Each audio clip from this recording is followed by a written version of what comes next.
Amen? Isang mapagpalang hapon po sa lahat. Kamusta po ang bawat isa? Nakikita ba ako? Parang mas matas pa sa akin yung ano. Ito. Pasensya na po at hindi tayo nabiyayaan ng adjust na lang po natin para kahit papaano ay maaninag nyo naman kahit na hindi tayo pogi, maaninag nyo pa rin yung ating kahit aninag lang pa. Mahirap pag napuruan baka madismaya kayo kaya okay lang kahit aninag. Yan. Okay na po. Ayun. So muli po isang mapagpalang araw sa ating lahat. So ang bawat isa ba'y nag-aantay na kung Eid o hindi pa? Kung ma-extend ba hanggang Wednesday yung ating break or hanggang Tuesday lang. So, abang-abang lang. So, ayun po, it is at the same time, it is also the last week of our theme for Lenten celebration for this our preaching. So yung kaya po pwede po yun.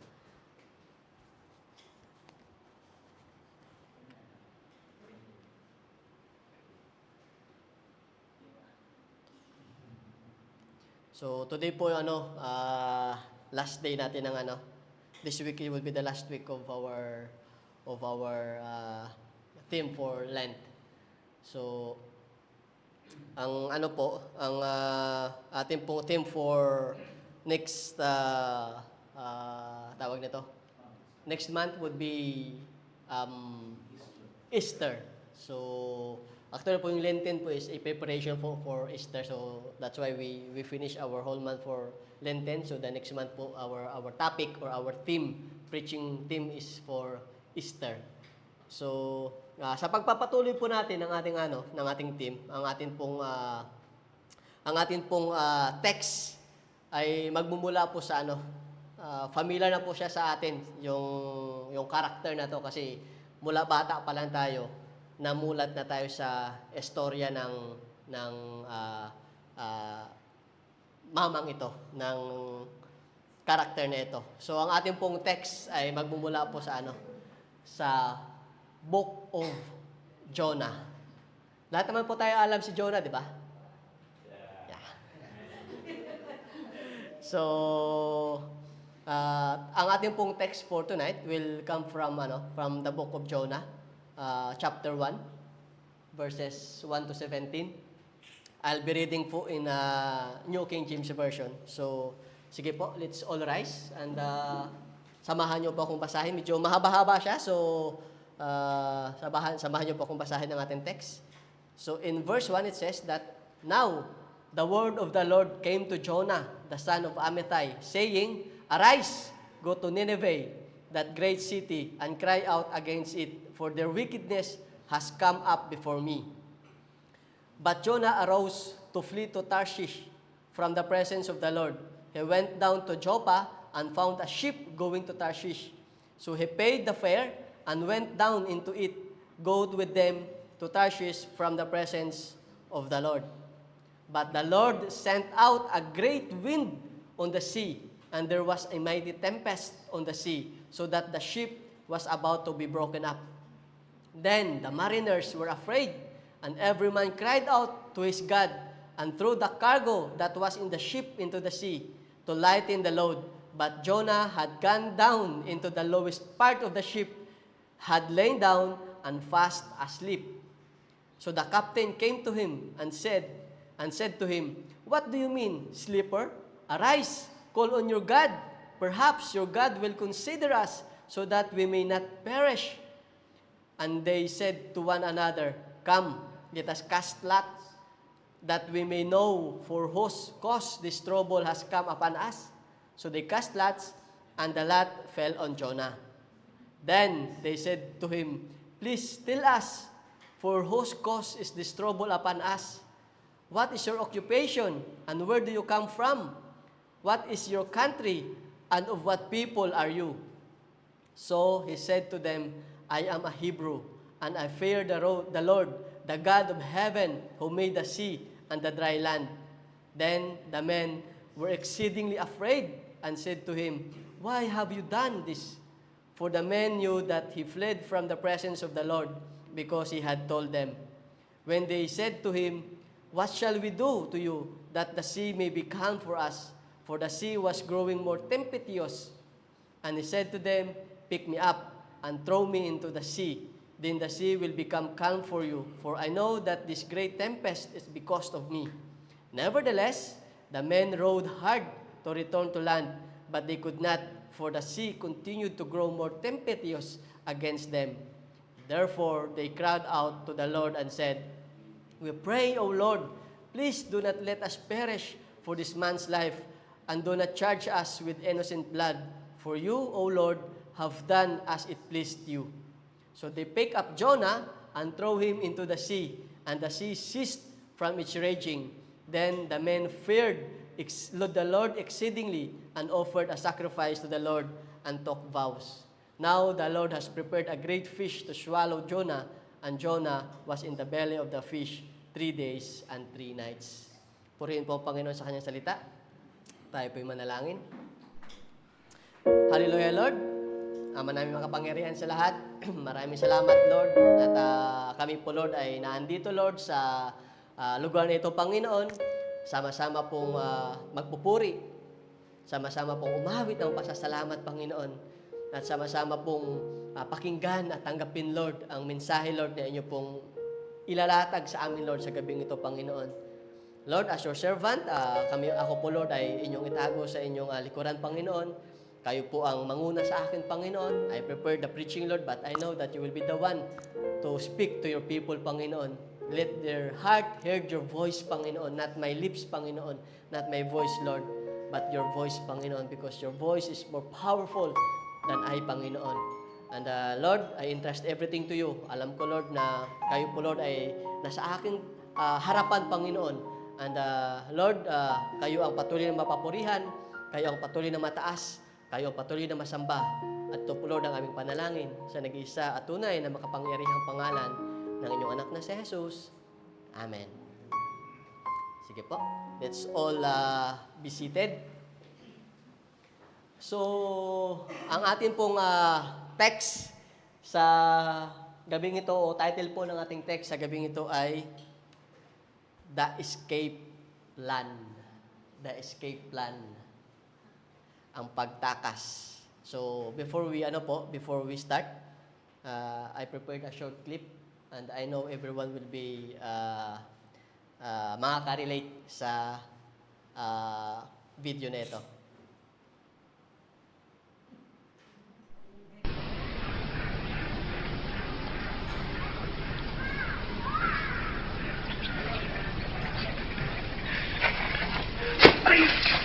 Ay! Ginagawa mo! Pare. Yung cellphone, ay! Yung cellphone! Oh!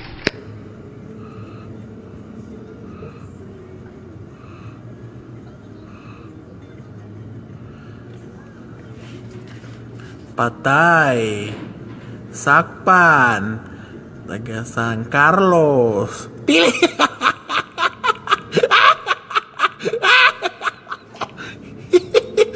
Ganang ni layat.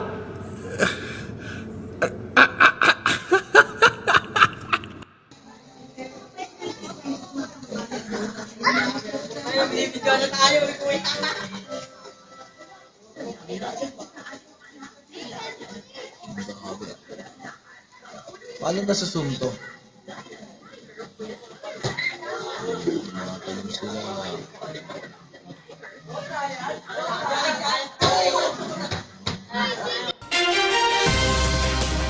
Mismong si Police Major General Guillermo Lorenzo Eliazar ang nakahuli sa 12 estudyante mula sa senior high school na nasa loob ng isang computer shop sa West Rembo, Makati City sa oras ng eskwela kahapon. Naaktuhan ng mga tauhan ng National Capital Region Police Office sa pangunguna ni Eliazar ang mga estudyante na nag-online games, nakababad sa social media sites at iba pa sa loob ng Sandbox Cyber Cafe. Amen? Sino pong relate? Sino pong guilty? So, yung nakita nyo pong video, ito po yung I compiled those videos na kung saan involved yung mga estudyanteng tumatakas, escaping from the class. So, marahil iilan o maaring marami sa atin ang nakaka-relate. Kasi those kids or yung mga estudyante na yon, they were sent by their parents to go to school, to study well, para magkaroon na sila ng magandang grado for them to have a better opportunities and brighter future. Kasi di ba nga, ang kabataan, ang pag-asa ng bayan. But yung mga kabataan na yon, if yun ba yung, can we consider them as the brighter future? So, they have different directions in their mind, although their parents sent them to the school, but they have different direction in their mind. They have other plans. So, instead of staying sa school, mas pinili nilang to escape from the school, or yung common term na tinatawag natin is cutting classes.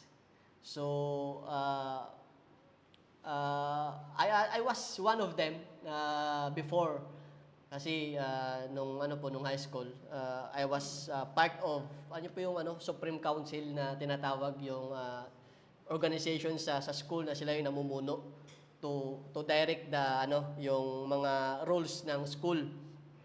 Kaya lang sa sobrang bait ng inyo pong lingkod, although kami yung namamahala o nagpapatupad supposed to be ng batas, kami yung nagka-cutting classes, tapos yung lagi namin pupuntahan is yung bilyaran or yung computeran. So one time, kami po ay pumunta sa bilyaran, tapos sa di inaasahang pagkakataon, ni-raid yung bilyaran. So lahat kami nagtakbuhan, all of us, scattered and ran. And gaya po ng unang video na yun, yung pader na mataas, pikit bulag kang hindi mo alam kung ano yung babagsakan mo pagtalon, just to makatakas lang at hindi ka mapahamak sa So, yun po, I was one of them na umakyat ng pader, tumalon, pikit mata kung ano yung babagsakan, basta lang makatakas para po hindi ma-suspend o magkaroon ng disciplinary action sa school. So, ganun po, every action that ginagawa natin, there is always a consequence on that. At sa video po na pinanood natin, makikita po natin yung consequences ng action na ginawa nila. Meron pong nahulog sa kanal, nabasa siya, pinagtatawanan pa. Meron pong habang tumatakas sila, nirecord nung isang mamamayan o isang tao. But for sure, they were being reported. Meron din naman pong nung pagtalon yung bata kanina, na-injury pa siya. Na-injured yung paa niya, hindi siya nakatayo. At mas malupit is nahuli mismo sila ng pulis. So, there are consequences dun sa action na ginawa nila. And, every action has a consequences sa natin. Tayo mismo yung nagdadala ng trouble sa buhay natin. Our own actions are those actions na kung saan dinadala tayo sa troubles because that is the consequence of our action, because of our wrong decision as well. So in our text today po, sa atin pong text, you will also know a man na kung saan pinili niya ring takasan o choose to escape than doing the task that was given to him, and soon faced big trouble as the consequence of his disobedience. So today po, we will be reminded that once God choose you to do something for Him, escaping is not an option. So, yung ano po, just to have a short background po ng ating text. As I said earlier, simula nung kabataan natin, familiar na tayo sa storya ni Jonah kasi natuturo to sa sa school, especially if the school has a subject of religion. So natuturo siya. Siya po yung taong tinapon sa dagat at kinain ng malaking isda. At pagkatapos ng 3 araw, niluwal ng isda. Yun lang yung most of us, yun lang yung alam about storya ni Jonah. We don't know particularly kung ano talaga yung full story ni Jonah. Pero mas tumatak sa atin is siya yung tao na kung saan tinapon sa dagat, kinain ng isda, at linuwal ng isda. Yun lang yung alam natin before. So, the thing is, yun lang ba talaga ang storya ni Jonah? Yun lang ba talaga yung storya ng taong ito? The book of Jonah po is about a missionary journey. But it is not a kind of missionary na iniisip nyo. Jonah was a prophet in the land of Israel about 800 to 700 BC. And during this time, there is an important event happened sa bayan po ng Israel. Israel shared its northern border with Syria. Then, when the army of Syria defeated the army of Israel in war, it took some of Israel's land. Then, the army of the country of Assyria defeated, the army of the country of Assyria defeated Syria in war, which made Syria weak. So, under King Jeroboam II, Israel restored its northern borders as Jonah prophesies in 2 Kings chapter 14 verse 25. Sabi po doon, He restored the territory of Israel from the entrance of Hamath to the sea of the Arabah, according to the word of the Lord of Israel, which He had spoken through His servant Jonah, the son of Amittai, the prophet who was from Gath-hepher. So, si Jonah po yung nag-prophesy noon na may restore yung So, at this time, Israel was politically secured, spiritually proud, and morally corrupt. And during this time also, there is another nation that is beginning to grow strong, the nation of Assyria. And the Assyrian po were noted for their cruelty, yung pagiging mapahamak or violently, or especially po sa mga prisoners na nahuhuli nila. So God wants to warn them that He will going to punish them because of their evil deeds. So God wants to warn the people of Assyria because of their wickedness. And Jonah was the one whom God chooses to bring this warning. And this is where the mission or the Jonah's missionary journey starts. So ito po yung ating preaching for tonight. So to start with, Jonah's escape plan will remind you of God's instruction in verses 1 to 3. Sabi po doon, Now, the word of the Lord came to Jonah, the son of Amittai, saying, Arise, go to Nineveh, that great city, and cry out against it, for their wickedness has come up before me. But Jonah arose to flee to Tarshish from the presence of the Lord. He went down to Joppa and found a ship going to Tarshish. So he paid the fare and went down into it to go with them to Tarshish from the presence of the Lord. So God gave Jonah a specific instruction. Binigyan po ni Lord si Jonah ng specific instruction. The instruction was, he must go to the great city of Nineveh to warn them for their wickedness about their sins and call them for repentance. So, Nineveh po is a capital city ng Assyrian. Nineveh is the capital city of Assyria or Assyrian Empire. At ang Assyrian po, just like I said kanina, kilala po sila sa pagiging malupit sa mga prisoners o na nahuhuli nila. Nabanggit po yan sa Nahum, sa Book of Nahum, chapter 3 verses 1 to 4. Sabi po doon, "Woe to the bloody city, it is all full of lies and robbery. Its victims never departs. The noise of a whip and the noise of rattling wheels, of galloping horses, of chattering chariots, horsemen charged with bright sword and glittering spear. There is a multitude of slain, a great number of bodies, countless corpses.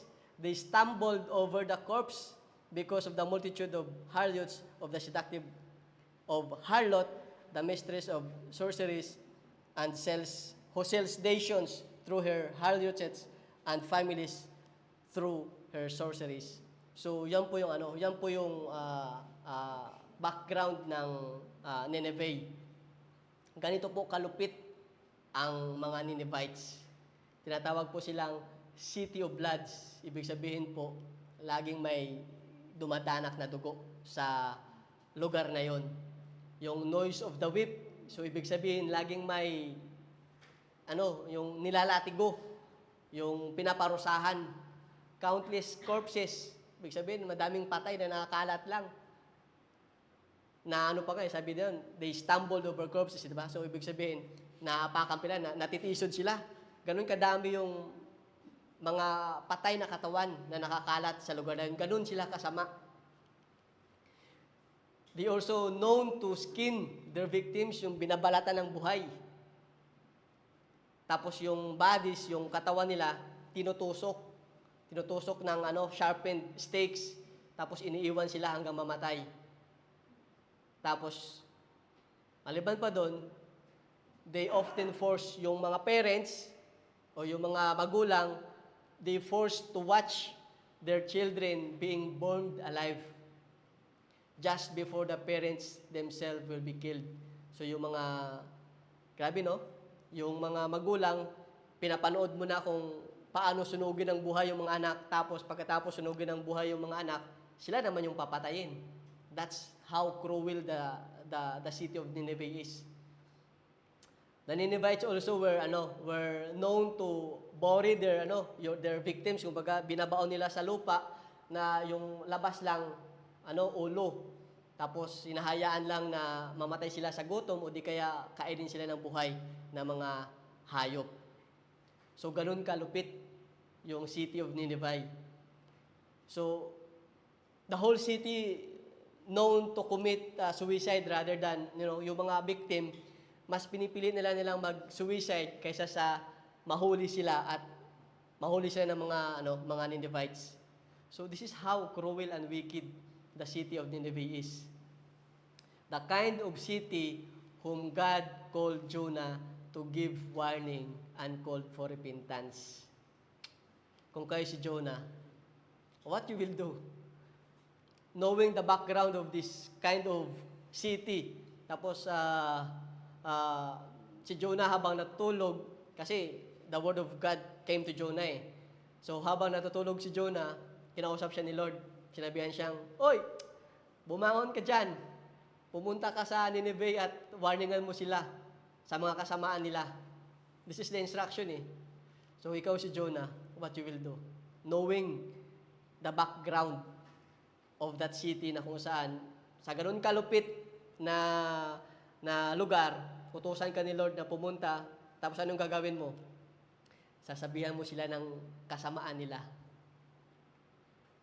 Sabihin mo, ipapaalala mo sa kanila kung gaano sila kasama, kung gaano sila kalupit. Tapos sasabihin mo pa sa kanila, magsisi kayo. That's your message. Yan yung message na gustong ipaabot ni Lord through Jonah sa city ng Nineveh. So ano yung ginawa ni Jonah? He escaped. And his escape plan was to go to the opposite direction. He planned to go to Tarshish. So, parang sinabi ni Lord na pumunta ka ng Abu Dhabi. Tapos, tumakas si Jonah, pumunta siya ng Ras Al Khaimah. So, Jonah escaped on opposite direction. Because Jonah seemed to think that he could escape from God's instruction by escaping or running away. Na siguro naniniwala si Jonah that he can run far enough away, far enough that God will not able to find him. Yun yung akala ni Jonah. Akala niya, matatakasan niya ang utos or yung instruction ng ating Panginoon. Nakalimutan ni Jonah kung ano yung nakasabi sa Psalm chapter 139 verses 7 to 10. It says, "Where can I go from your spirit? Where can I flee from your presence? If I go up to the heavens, you are there. If I make my bed in the depth, you are there. If I rise on the wings of the dawn, if I settle on the far side of the sea, even there your hand will guide me, your right hand will hold me fast." So, kahit saan tayo pumunta, kahit ano pang escape yung gagawin natin, hindi tayo makakapagtago sa ating Panginoon. God will always find you. No one can hide nor run away from God. Kahit saan ka magpunta, saan ka magtago, God will able to find you. Because God is omnipresent. God is present everywhere. So, gaya ng tanong ko kanina, kung ikaw si Jonah, kapatid, susunod ka ba? O tatakas ka?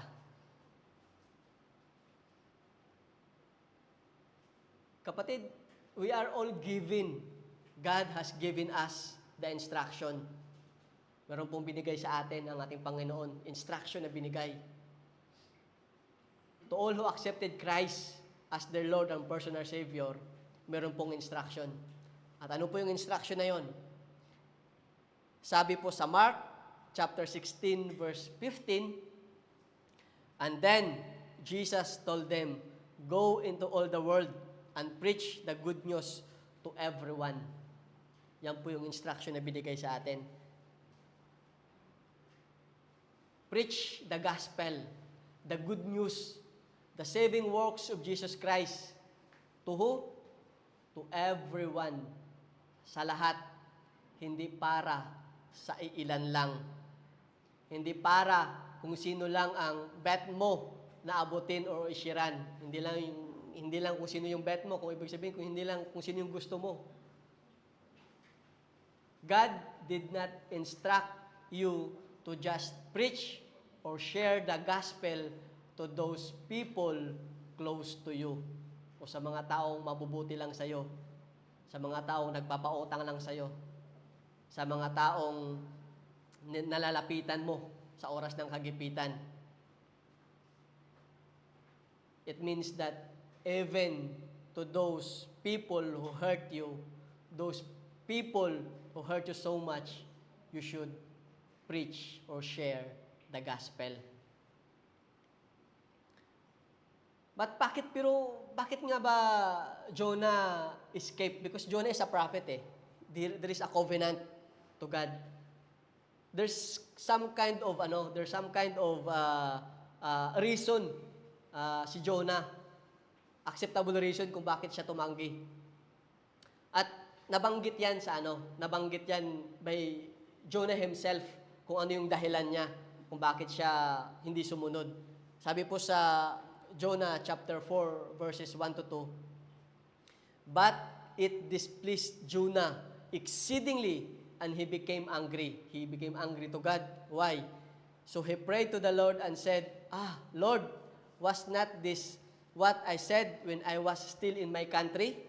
Therefore I fled previously to the Tarshish, for I know that you are gracious and merciful God, slow to anger and abundant in loving kindness. No one relents from doing harm." Ibig sabihin po, Jonah knows that God is merciful, slow to anger, and abundant in loving kindness. Jonah knows that if the Ninevites will repent to God, God will forgive them. And God indeed forgave them. So Jonah was displeased and he became angry. It seems that the reason why Jonah disobeyed God is that Jonah wants God to punish the Ninevites.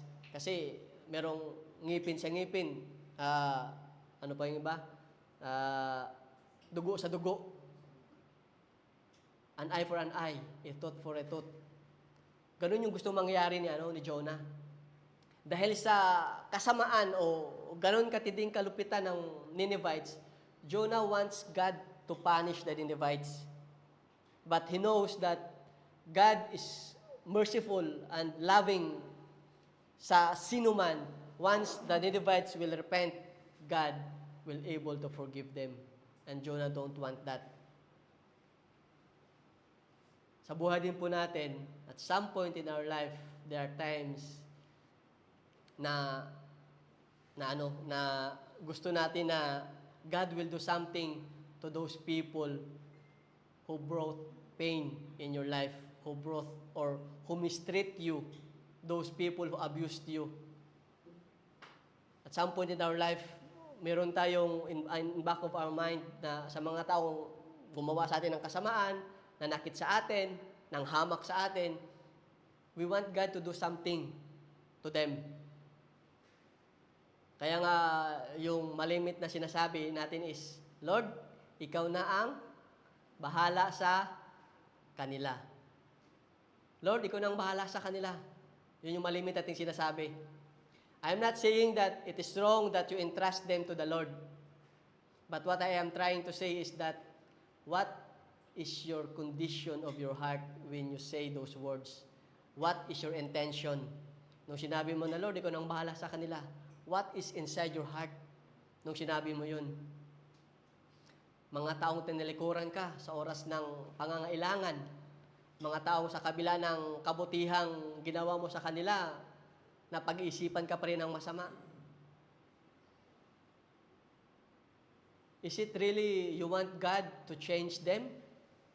Or you are expecting that God will do something to them? That God will avenge you for what they have done to you, for all the bad things they have done for you, for all the hurts that they caused you. So what is your intention? What is the condition of your heart when you say, Lord, ikaw na ang bahala sa kanila? Is it your intention that God will change their heart?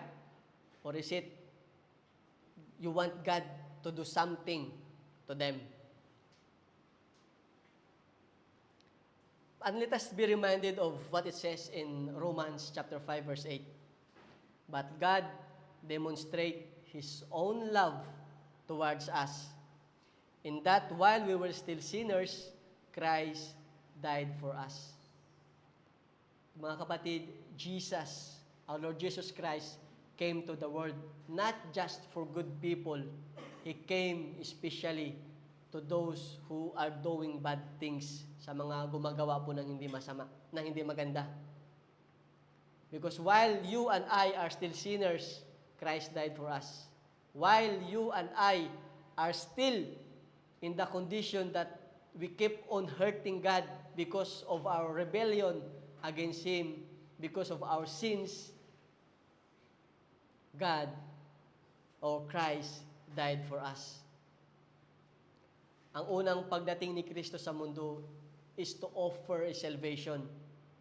Yung pangalawa pong pagdating ng ating Panginoong Jesus sa mundo, He will bring judgment and punishment to those who continue to live in wickedness and sinfulness. You are now the modern Jonah. And God's instruction is to each and every one of us to give warning to everyone. Again po, to everyone, regardless of what he or she is to you. The saving works of Jesus Christ is not just for selected individuals, not just on who you prefer to share. It is for everyone. Masama man o mabuti sila sa iyo, if God wants you to reach them. God wants you to share the message of salvation to them. So what you gonna do? What you gonna do? What you gonna do? Are you going to disobey God or have an escape plan? Sa inyo na po ang kasagutan dyan, mga mahal kong kapatid. So Jonah's escape plan will remind you of, first, God's instruction. Jonah's escape plan will remind you of, second, God's persuasion. God's persuasion in verses 4 to 11. It says that, "But the Lord sent out a great wind on the sea, and there was a mighty tempest on the sea, so that the ship was about to be broken up. Then the mariners were afraid, and every man cried out to his God, and threw the cargo that was in the ship into the sea, to lighten the load. But Jonah had gone down into the lowest part of the ship, had lain down and was fast asleep." Natulog pa si Jonah. "So the captain came to him and said to him, 'What do you mean, sleeper? Arise, call on your God. Perhaps your God will consider us, so that we may not perish.' And they said to one another, 'Come, let us cast lots, that we may know for whose cause this trouble has come upon us.' So they cast lots, and the lot fell on Jonah." Si Jonah talaga yung may salarin. "Then they said to him, 'Please tell us, for whose cause is this trouble upon us? What is your occupation, and where do you come from? What is your country, and of what people are you?' So he said to them, 'I am a Hebrew, and I fear the Lord, the God of heaven, who made the sea and the dry land.' Then the men were exceedingly afraid, and said to him, 'Why have you done this?' For the men knew that he fled from the presence of the Lord, because he had told them. Then they said to him, 'What shall we do to you, that the sea may be calm for us?' For the sea was growing more tempestuous." Yan po yung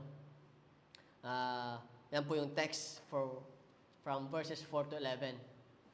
So nung hindi po sumunod si Jonah sa instruction ni Lord na pupunta sa Nineveh, hindi siya basta hinayaan ni Lord na tumakas. Nung gumawa si Jonah ng escape plan, hindi po siya hinayaan ni Lord na tumakas ng ganun-ganun na lang. He did not just allow it to happen and let Jonah do as he pleased. God pursue Jonah. Because God wants to accomplish His purpose in the life of Jonah. Si Lord hindi kagaya ng karamihan ng mga lalaki na pag tinanong ang asawa o ang girlfriend kung gusto nila ng isang bagay, tapos sinabi, o kaya, "Babe, gusto mo ba ng ano? Gusto mo ba ang pumunta dito? Gusto mo ba ng..." Tapos pag simagot na, "Ayoko," tapos na. Wala nang suyuan, wala nang "Okay, sige, kung ayaw mo, di wag."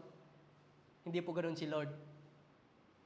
Gumawa po ng paraan si Lord para maisakatuparan ang instruction niya kay Jonah. Jonah made an escape plan, but God had other plans. To pursue Jonah, God sent a storm, a great wind in the sea, a mighty tempest on the sea, na kung saan halos masira na yung barko na gagamitin ni Jonah na tumakas. Sabi siguro ni Lord, tatakas ka, ito bagyo. Hindi lang bagyo, malakas na bagyo. Tapos yung yung mga sailors na yun or yung mariners, hindi po sila yung mga ordinaryong mariners lang. They were expert sailors. Hindi sila mga amateurs. And yet, in that kind of storm na dumating sa kanila, ganun kasama yung kondisyon ng bagyo, they were terrified. Sa sobrang takot nila, pinagtatapunan nila yung mga cargo na laman ng kanilang barko kasi maybe this is a cargo ship na kung saan they were transferring or shifting yung mga goods sa ibang lugar. So yung mga cargo na dala nila, tinapon na nila para lang gumaan yung barko. At sa takot din nila, pinagtatawag na nila yung mga Diyos-Diyosan nila. They called upon their gods. Because these mariners or these sailors, they were pagans. So ganun ka lakas o kasama yung bagyo. Pero sa kabila ng kaguluhang nangyayari, ang tanong, asaan si Jonah? Sa kabila ng kaguluhan doon sa asaan si Jonah? Ano ba yung ginagawa niya in this kind of terrifying times? Is he praying to his God? Same as the pagan sailors praying to their gods? No. Jonah is in the lowest part of the ship, sleeping. Sa kabila po ng kaguluhan na nangyayari, andun lang si Jonah sa pinakababa ng barko, natutulog. At dahil sa wala pa ring nangyayari sa kabila ng pagtawag nila ng mga sailors sa Diyos-Diyosan nila, pinuntahan na nung kapitan si Jonah. Sabi niya kay Jonah, call your God. Perhaps Jonah's God could do something to stop the storm. So yun yung sabi ng kapitan ng barko kay Jonah. Tapos yung mga sailors, they agreed to do something. They cast a lot to determine para malaman po kung sino ba yung may dala ng kaguluhan. Di ba po sa atin malimit pag merong hindi magandang nangyayari sa paligid, tapos marami kayo, hindi nyo alam kung di ba yung malimit na tanong, sinong may balat sa puwet dito? Di ba? That's the expression that we always ask. Kasi kung sino yung may balat sa puwet, yun yung maaring dahilan kung bakit nangyayari yung mga hindi magandang nangyayari. This is how, the same principle po. For them to know kung sino yung may dala ng kaguluhan na nangyayari sa kanila, they agreed to draw a lot. At sabi po sa Proverbs chapter 16 verse 33, the lot is cast into the lap, but its very decision from the Lord. So ito po yung practices nila dati. Sa Bible po hindi po specifically minention kung anong klase ng lot ito. Is it either by stick, piece of stone or pieces of stone, pieces of dice. Hindi po siya or pieces of coins. Hindi po siya specifically mentioned, pero parang po siya, ito po yung parang ganyan, kinakita nyo parang dice. Kinakas nila. Tapos nung kinas nila ito po ay napunta kay Jonah. So, ito po yung practice na whatever the result of it is the will of God. It is God who decide it. So, hindi kasi nila alam kung sino And they don't want to pinpoint kung sino sa kanila. So, they did this practice para malaman nila na it is God who will tell them kung sino talaga yung salarin. So, after they cast the lot, napunta ito kay Jonah. Nalaman nila na si Jonah ang salarin. Si Jonah yung dahilan kung bakit nangyayari sa kanila yung sakuna o bakit kinakaharap nila yung bagyo. So, they start to ask Jonah kung sino ba talaga siya. And he told them that he is a Hebrew. And his God is the God of heaven. It is the title given to God in Hebrew, Yahweh. So, yung the sailors, were terrified. Natakot talaga sila. Natakot sila sa great storm na kinakaharap nila. But they are even more terrified knowing who made the storm. Mas natakot sila nang malaman nila kung sino yung may gawa ng bagyo. Because the sailors understand that the God who has brought the storm is not a local God who can be fled from. He is the God of the sea and the land. He is the God who is the creator of heaven and earth. So in that particular event po, Jonah had unintentionally led these pagans to have faith in God. So sa kabila ng pangyayari na yon, unintentionally, Jonah led these pagans to have faith in God. Paano po nangyari? Because in that particular event, they asked Jonah, ano ba yung pwede namin gawin para makalma yung dagat? These mariners are willing to obey to whatever Jonah's God wants so that the sea may be calm. Ganun po yung nangyari. So, unintentionally, they have this kind of faith sa God ni Jonah that they are willing to do anything para lang matigil or mapakalma yung bagyo. This is how God pursued Jonah. He sent a great storm to get Jonah's attention and to let him understand that he cannot escape from God. Ito po yung paraan ni Lord para katukin si Jonah na tatakbo ka pa, tatakas ka pa, hindi ka makakatakas. So God's instruction to Jonah is to give warning to the people of Nineveh because of its wickedness. Same as the instruction He is given to each and every one of us to give warning about the coming judgment of God because of man's sinfulness and to proclaim the redemption plan of God through Jesus Christ. Yun po yung binigay sa ating utos nating Panginoon. Because it says in Romans chapter 6 verse 23, "For the wages of sin is death, but the free gift of God is eternal life in Christ Jesus our Lord." Ito po yung mensahe na yung warning na gustong ipaabot ni Lord through you sa mga tao na nakapaikot sa iyo. Again, regardless of who or what He is in your life.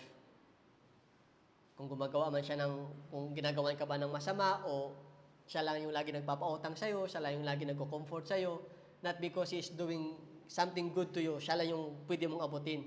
The same thing, dapat mo ring abutin yung mga tao na even though they are not so good to you. Because this is what God wants the world to know. And you will be the one to tell to those people around you, to those people good at you, and to those people that had done bad things to you. God's instruction can be done in so many ways. Yung instruction po ni Lord, hindi naman yan limited sa isa lang, sa isang paraan lang. Kaya nga po, binigyan niya tayo ng iba't ibang gift. Kasi sabi po sa 1 Corinthians chapter 12, verses 4 to 6, there are different kinds of gift, but the same Spirit distributes them. There are different kinds of service, but the same Lord.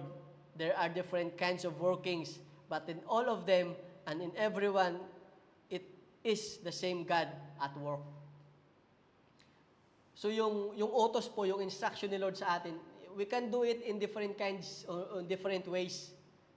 You can tell the message of the Lord through singing. Kaya po meron tayong mga worship leaders, meron po nagpapaawit sa atin. Let us use that talent na binigay sa atin ni Lord to tell the world about the message of the Lord. Yung gospel, yung message of salvation, yung pagmamahal ni Lord. If you are the gift of yung masyado kang caring, yung anong tawag diyan, yung madali kang lapitan, use that kind of character to impart doon sa tao tinutulungan mo yung mensahe ni Lord.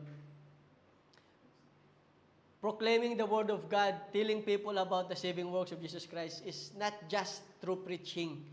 Hindi lang po, muntik ng, ito, bumigay yung tuhod ko eh. So again po,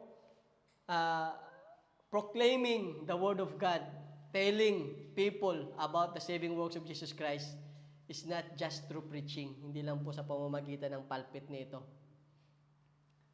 It can be done in different ways. In ways that God has given you the gift. So hindi lang po limited sa mga preachers, hindi lang po through me, through Kuya Paul, to Kuya Sabi, yung proclaiming the gospel. Because in every gift that God has given you, yun po yung gusto ni Lord na gamitin nyo to share the gospel, to share the love of God, to share the saving works of Jesus Christ.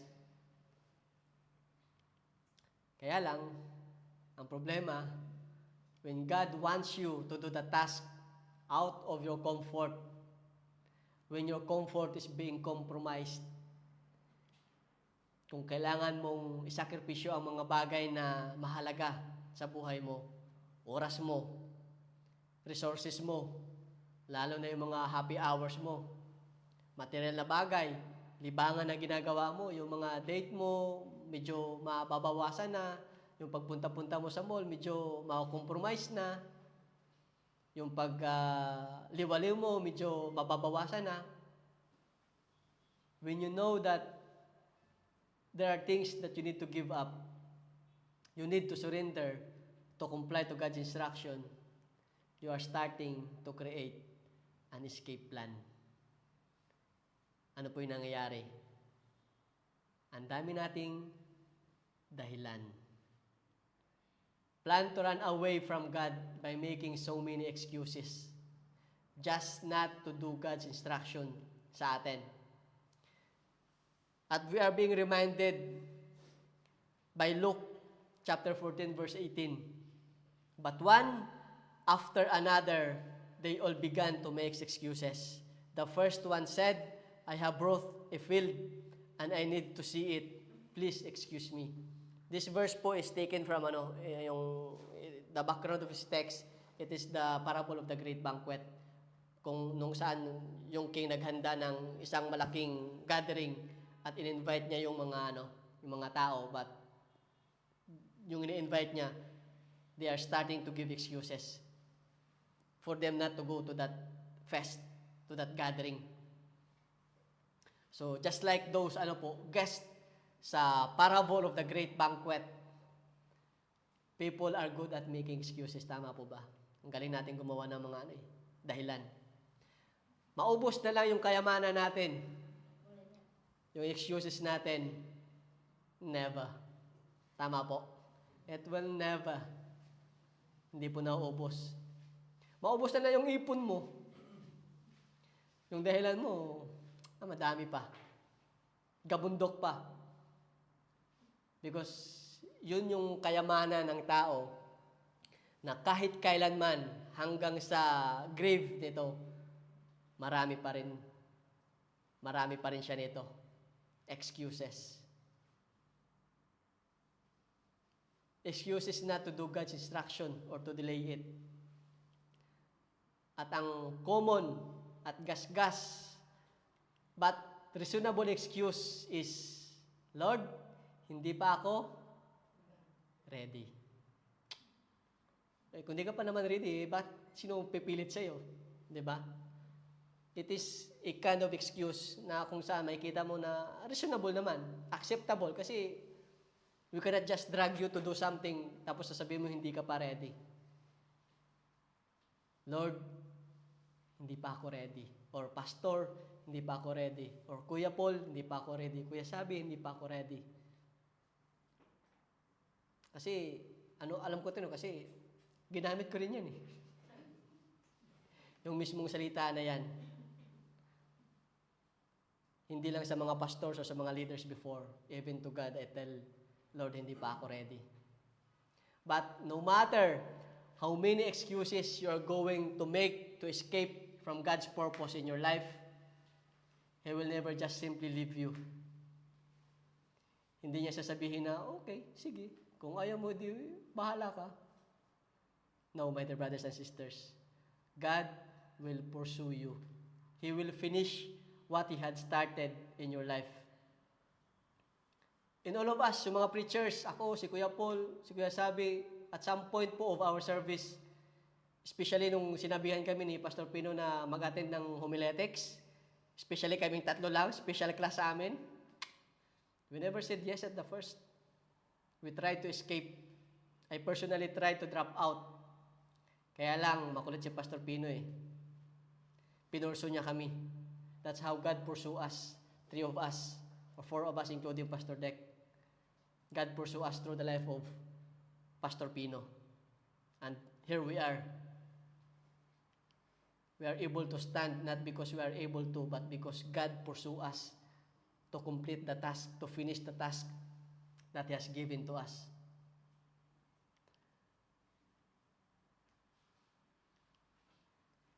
Yung first ministry ko po is a prayer ministry. But before po, hindi po ako marunong magdasal.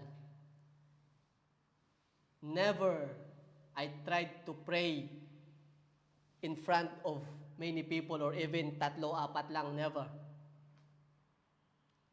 Pero nung dinala ako ni Lord dito, and I start to involve on the ministry, yung unang ministry na pinadala sa akin, prayer ministry. God, that how is God pursued me sa ministry na kung saan niya ako nilagay. Ganun din naman, kaya nasabi ko na I was one of those individuals who say, Lord, I'm not ready. Because nung sinabihan ako ni Pastor Ochi to be part of that ministry, sabi ko sa sarili ko, paano kung maglilid ng prayer meeting, hindi nga ako marunong magdasal. Iba ka, pag nagdasal ako, bubulol-bul ako doon, iba pa yung mabanggit ko. But God pursued. And everyone knows naman that I've been part of prayer ministry after Kuya Manny, if I'm not mistaken.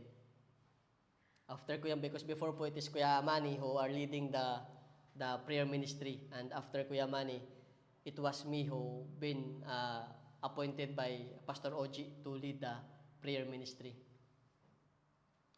Pero kung talagang matigas ang ulo mo at talagang tanggi ka ng tanggi, hindi ka naman pipilitin ni Lord na hindi naman pagdidiinan sa'yo ni Lord, pagdidikdikan sa'yo ni Lord Because God is gentle You have your freedom, and God will give it to you. But God will give it to someone else. He will still accomplish the purpose, but He will give it to someone else to complete the task. And you will miss the chance, the opportunity to be of service to the King of Kings and to the Lords of Lords. Ikaw yung nawalan, hindi si Lord. Kasi kahit na tumanggi ka, kahit na hindi ikaw yung magamit ni Lord, God will put someone in behalf of you to complete the task. Hindi si Lord yung nawalan, hindi natigil yung ministry ni Lord kasi tumanggi ka. Nagpatuloy pa rin yung ministry because someone else God has put on your place. Ikaw yung nawalan, kapatid, hindi si Lord.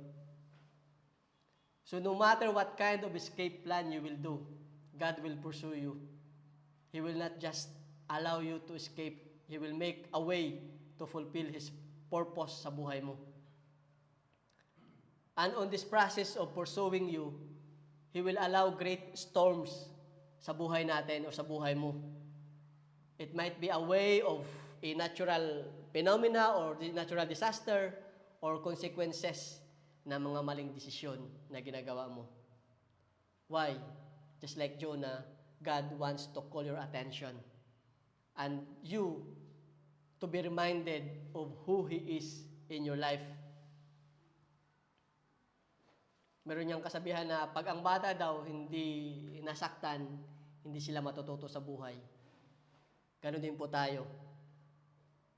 Ganon din yung, kasi it is a nature of a human being.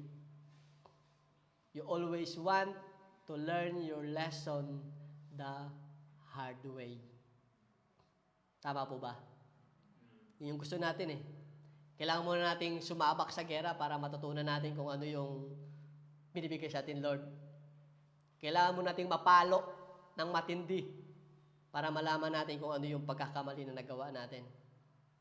Sometimes, hard storms is your life, in your life, is the way of God to wake you up, to call your attention, to remind you to run back to Him. Kasi po, sabi sa Deuteronomy chapter 31 verse 8, it is the Lord who goes before you. He will be with you. He will never leave you or forsake you. Do not fear or be dismayed. Kahit nagaano pa po katigas ang ulo natin o ng ulo mo, God will never leave you alone nor forsake you. Hindi po tayo iiwan ni Lord. Kung sinasabi ba natin na, Lord, hindi pa ako handa, God will not leave you to do your ministry alone. God will always be with you. God will accompany you. God will go before you. Because once God called you, God did not call you because you are able or you are equipped. God will be the one to equip you to fulfill the task that He has given to you. So kagaya ko kanina, as I said earlier, di naman ako marunong magdasal, but God put me in a prayer ministry. So it is not my gift, or it is not my talent, but it is God's way kung bakit ako able to lead the prayer ministry. Ganoon din po tayo.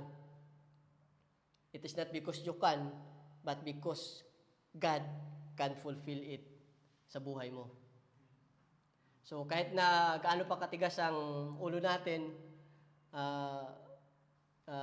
God will always pursue us para po ma-complete yung pagtawag niya sa atin. God will always pursue you and He will accomplish His purpose in your life. Amen po? Amen. So, Jonah's escape plan will remind you of, first, God's instruction. Jonah's escape plan will remind you of, second, God's persuasion.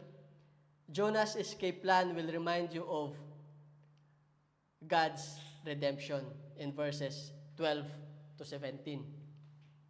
It says that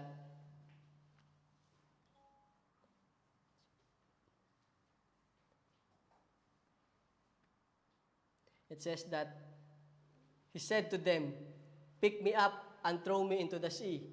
Then the sea will become calm for you. For I know that this great tempest is because of me." Nevertheless, the men rowed hard to return to land, but they could not, for the sea continued to grow more tempestuous against them. Therefore, they cried out to the Lord and said, "We pray, O Lord, please do not let us perish for this man's life, and do not charge us with innocent blood, for you, O Lord, have done as it pleased you." So they picked up Jonah and threw him into the sea, and the sea ceased from its raging. Then the men feared the Lord exceedingly and offered a sacrifice to the Lord and took vows. Now the Lord had prepared a great fish to swallow Jonah, and Jonah was in the belly of the fish 3 days and 3 nights.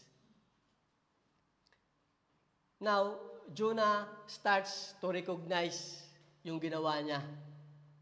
When he acknowledge kung ano yung pagkakamali niya, it is the starting point of Jonah's redemption.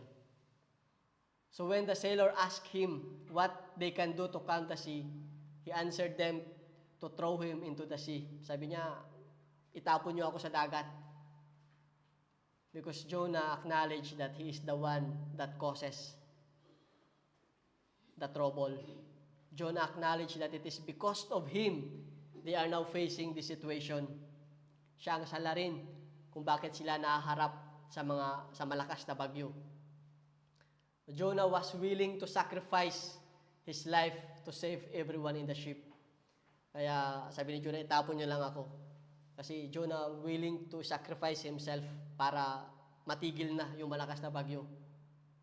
Pero kahit sinabi ni Jonah na itapon siya sa dagat, hindi agad ito ginawa ng mga mandaragat or yung sailor. Kasi they believed that Jonah's God was for real. And they feared that the consequence na baka pag tinapon nila si Jonah, kasi Jonah is a prophet of God, baka may mangyaring masama sa kanila.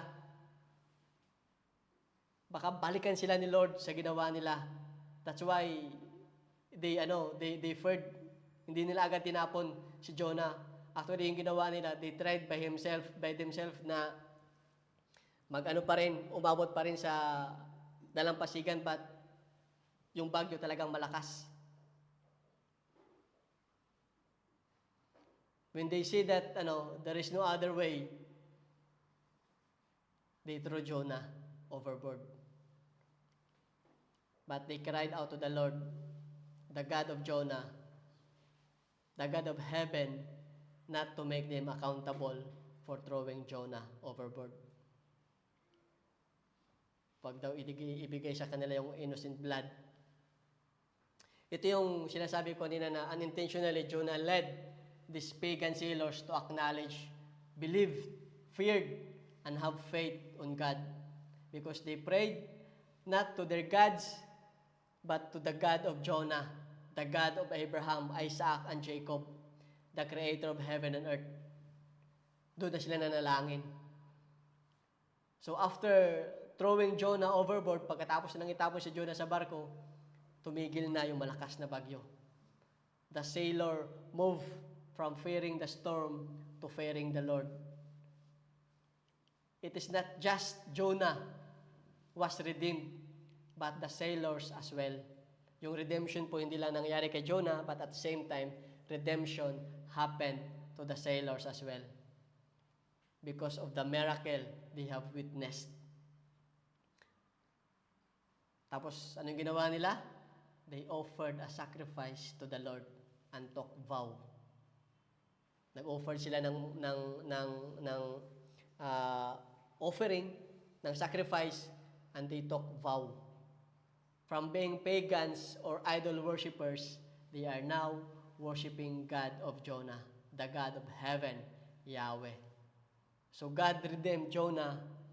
At the same time, that event bring redemption as well to those pagan sailors.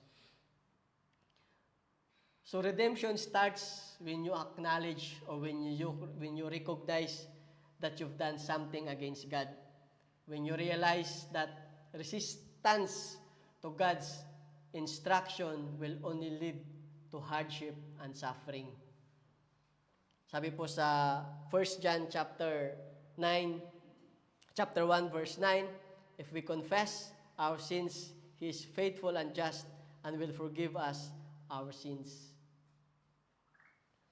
So despite of how many times you attempt to flee from God's calling, kahit ilang beses pa tayong magbulag-bulagan, magbingi-bingihan sa gustong ipagawa sa atin ng Diyos, kahit na ilang beses pa natin siyang suwayin and suffer the consequences of our wrong decisions, you will always find yourself at the mercy of God's will. Maramdaman pa rin, babagsak pa rin tayo sa biyaya at grasya ng ating Panginoon. What God wants only for you is to accept, tanggapin natin yung pagkakamali na ginawa natin sa Kanya. That even in the midst of your disobedience to God, He will always find a way, a path for reconciliation and redemption. Because when you confess, God is faithful and just to forgive you. He is faithful and just to restore you. He is faithful and just to redeem you. He is faithful and just to deliver you kung ano man yung meron ka ngayon, even it is as consequences of your wrongdoing. Sino po ba sa atin ang ilang beses nang naging si Jonah? ilang beses nang tumakbo, nagtago, at umiwas sa gustong ipagawa ng Diyos sa buhay natin. Meron po ba? Yung ilang beses nang tumanggi sa pagtawag ng Diyos? We are all called to share, to tell the world about the love of God through Christ Jesus. This is the instruction. But how it can be done kung sa simpleng paglilid ng prayer lahat nakayoko? Sino po ba yung guilty? Sino po ba dito yung nakaranas na pag tinawag na, can you lead the prayer? Sino po maglilid ng prayer? Wala na. Lahat. Ganun na. Ayaw tumingin sa mata ni pastor kasi pag nagkasalubong yung tingin nyo, baka ikaw yung maturo. Tama po ba? Sino po ba yung maglilid ng prayer? Sa mga ganun pa lang, lahat nakaganon eh. Bala na si pastor kung sino magturo. Kasi baka pag mulat mo, pag tingin mo kay pastor, pag salubong, okay, sige ikaw. So how can we tell the good news, the gospel to those people kung sa simpleng paglilid lang ng prayer, umiiwas tayo? Tama po ba? Masakit, no? But this is true, my dear brothers and sisters. We need to go out of the comfort zones natin. Because the battle is real. And it will always compromise yung comfort zone natin. But the moment you accept the fact that you should have done something for God, but you choose not to, for whatever 1,000 reasons you have, and ask God to change your heart, redemption will come upon your life. The moment you accept na, Lord, pasensya na po, I know that I could do something for you, but because of my fear, I was not able to. The moment that you ask God's forgiveness, the moment you confess of your shortcoming, God will come to you. Especially if you ask God to change your heart, God will come to you. God will rescue you. God will redeem you. On the other side po ng story natin, at some point din po sa buhay natin, we are like those pagan sailors na we worship different kinds of idols sa buhay natin. Maaring yung trabaho natin, maaring yung gadget natin, maaring yung mismong pamilya natin, na kung saan mas priority sila kumpara sa gawain na binigay sa atin ni Lord. We are those, some point of our life, we are those pagans. We worship different idols. And when the moment that we witness the miraculous power of God, kung paano siya gumalaw sa buhay natin, kung paano yung miracle na ginawa niya sa buhay natin, we begin to fear Him and we begin to worship Him. So, meron pong dalawang part ng storya ni Jonah. But Jonah's self-sacrifice po to save the crew can be seen as a foreshadowing of the ultimate sacrifice of our Lord Jesus Christ. Kasi sabi po sa 1 John chapter 2 verse 2, He, referring to our Lord Jesus Christ, He is the atoning sacrifice for our sins, and not only for ours, but also for the sins of the whole world. So Jesus Christ is the atoning sacrifice so that you can be saved from the punishment of God because of sin. Jesus Christ lays down His life for the salvation of humanity. Jesus Christ is the redemption plan of God for you and for the whole world. And you are the one who will tell it to your colleague, to your flatmates, yung kasama mo sa bus, mangin siya nangaaway sa'yo, mangin siya nanuloko sa'yo, mangin siya tumakbo sa'yo sa utang mo. This is the message that redemption is through Christ. Salvation is through Christ. Amen po? Muli po nating panoorin ang ating video.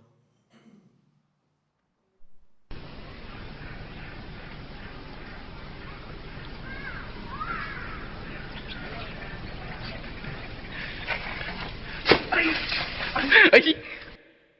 Ginagawa mo! Ay! Pare! Yung cellphone, ayop ka! Yung cellphone! Oh!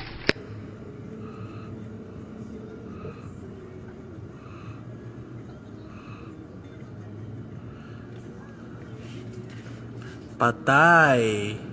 Sakpan. Taga San Carlos. Pili.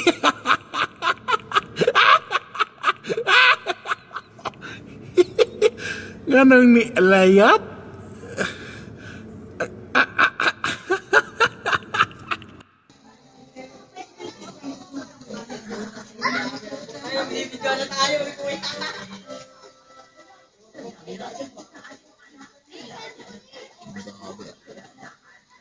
Paano nasusumto? Sila.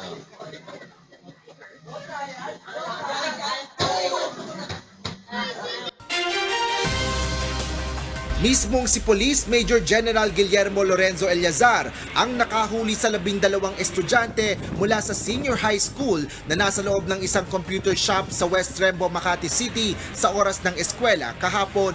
Naaktuhan ng mga tauhan ng National Capital Region Police Office sa pangunguna ni Eleazar ang mga estudyante na nag-online games, nakababad sa social media sites at iba pa sa loob ng Sandbox Cyber Cafe. Amen? Amen po?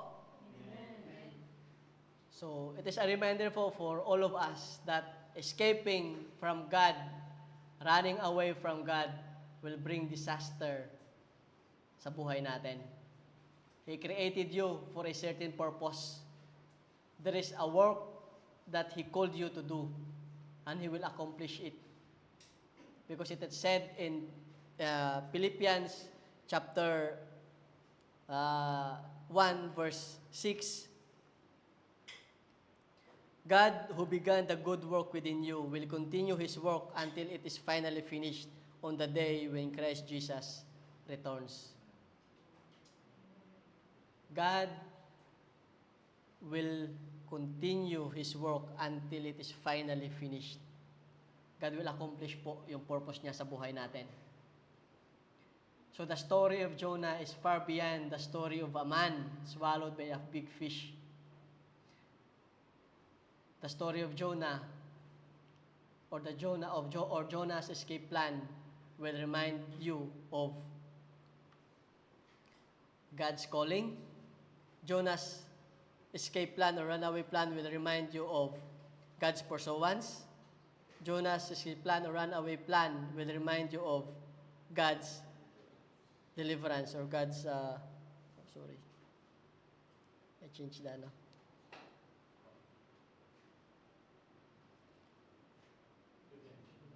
Redemption, sorry. So, to be corrected po, Jonah's escape plan will remind you of God's instruction. Jonah's escape plan will remind you of God's persuasion. And Jonah's escape plan will remind you of God's redemption. So, let's all stand po.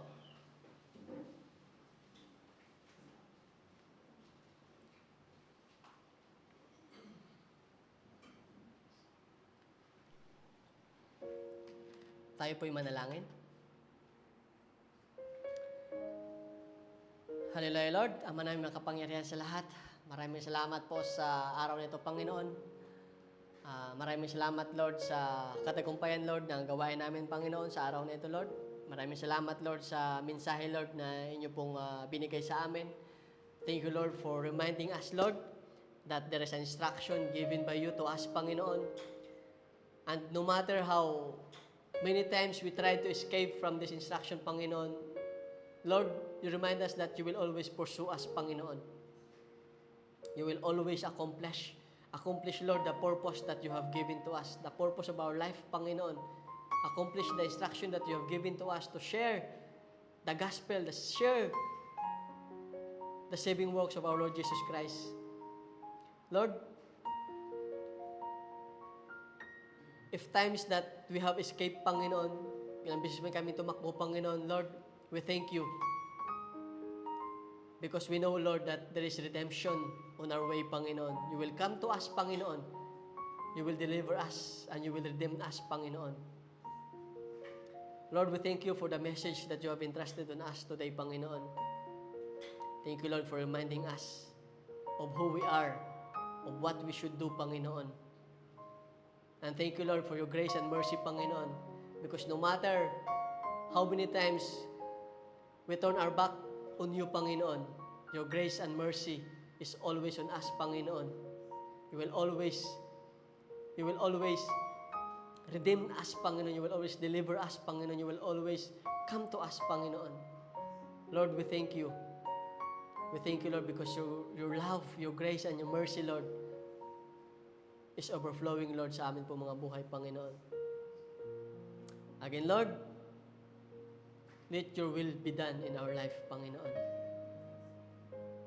Lord, we just want to pray that you always give us the strength, Lord. You always give us the courage, Lord. You always give us, Lord, the boldness, Panginoon, to stand firmly on the faith that we have on our Lord Jesus Christ. Lord, to you alone be the glory, the thanksgiving, the adoration. And this is our prayer, Lord, in the mightiest name of our Lord Jesus Christ. Amen and amen. Let's all be seated po.